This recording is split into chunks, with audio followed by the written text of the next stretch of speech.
Hello friends, welcome to ring for luck. இன்றைக்கி நம்ம பார்க்க போகிறது உளுந்தஞ்சோறு.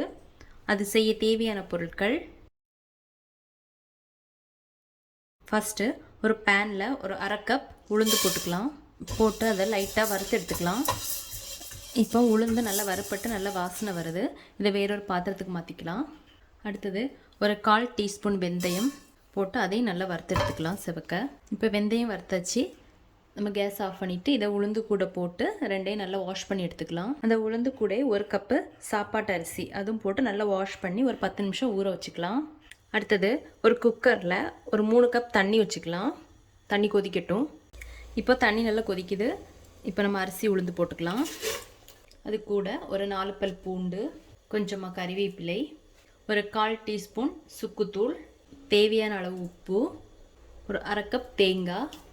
இப்போ குக்கரை அடைச்சி வச்சு ஒரு மிதமான தீயில் 4 விசில் வச்சு எடுத்துக்கலாம். இப்போ ப்ரெஷர்லாம் போயிடுச்சு. நம்ம குக்கரை ஓப்பன் பண்ணிக்கலாம். இப்போ பார்த்திங்கன்னா நல்லா அடி பிடிக்காமல் சாதம்லாம் நல்லா வெந்து நல்லா உதிரி உதிரியாக இருக்குது. அவ்வளோதான். இப்போ உளுந்தஞ்சோறு ரெடி ஆயிடுச்சு. நீங்களும் வீட்டில் ட்ரை பண்ணி பாருங்கள். பிடிச்சிருந்தா லைக் பண்ணுங்கள், சப்ஸ்கிரைப் பண்ணுங்கள். தேங்க்ஸ் ஃபார் வாட்சிங்.